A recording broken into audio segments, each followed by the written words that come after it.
اور جب یہ پروسیڈنگ چلتی رہی مرزا ناصر کے ساتھ 11 دن پروسیڈنگ چلی ہے، لیکن آپ یقین جانیے کہ صرف 2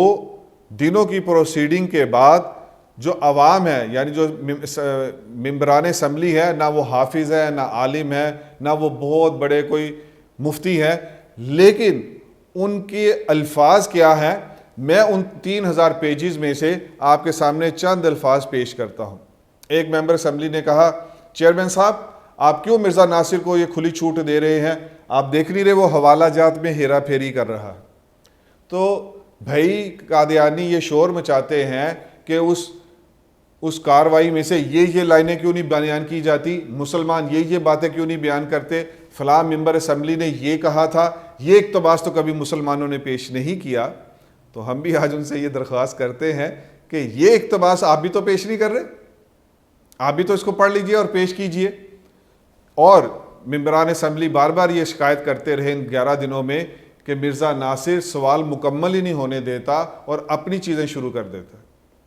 تیسری بات یہ کہی گئی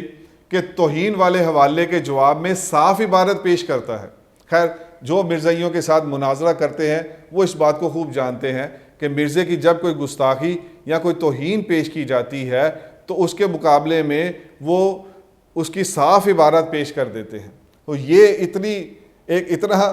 واضح ان کا جرم ہے کہ اسمبلی میں موجود غیر عالم لوگوں نے بھی اس کو فوراً محسوس کیا اور جسٹ ودن 2 days وہ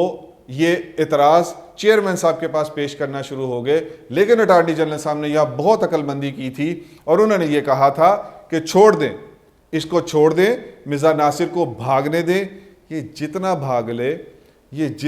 لے اور یہ جتنا زیادہ بولتا جائے گا یہ تضاد بیانی کی وجہ سے اتنا ہی پھنستا جائے گا۔ اور ایسا ہی ہوا کہ پہلے 3 دن تک تو مرزا ناصر سمجھا کہ یہ ایک بہت ہی آسان ٹاسک ہے اور وہ اپنا لمبے بھاشن دیتا رہا، لیکن آگے چل کے پھر جب وہ پھنسنا شروع ہوا ہے تو پھر اس کے بعد مرزا ناصر نے پھر ایک ہی چیز اپنا لی۔ مرزا ناصر پھر یہ کہنا شروع ہو گیا، حوالہ دے دے، یہ حوالہ کہاں لکھا ہے، یہ ہم نے تو نہیں پڑھا۔ اور پھر جب اس کو فوٹو اسٹیٹ پیش کی جاتی تو یہ کہتا ہے ٹھیک ہے، ہم جب اپنے ہوٹل میں جائیں گے ہم اس کو پڑھ کے آئیں گے اور آپ کو پھر 1-2 دن کے بعد جواب دیں گے۔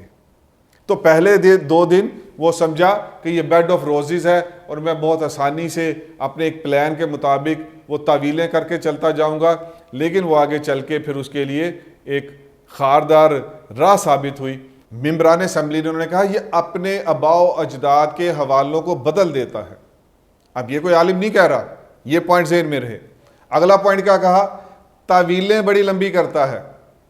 اور ایک ممبر اسمبلی نے کہا، چیئرمین صاحب آپ اس کو روکیے، مرزا ناصر ایسے گفتگو کر رہا ہے کہ جیسے یہ کوئی امام خطیب ہے اور ہم اس کا خطبہ سننے نہیں آئے یہاں۔ تو بھئی قادیانیوں سے یہ درخواست ہے کہ آپ جو کہتے ہیں کہ فلاں اقتباس پیش نہیں کیا گیا، تو ان اقتباسات کے بارے میں ہم اب آپ کا موقف جاننے کے لیے منتظر رہیں گے اور آپ کی طرف سے کیا جواب آتا ہے ہم اس کے بھی منتظر رہیں گے۔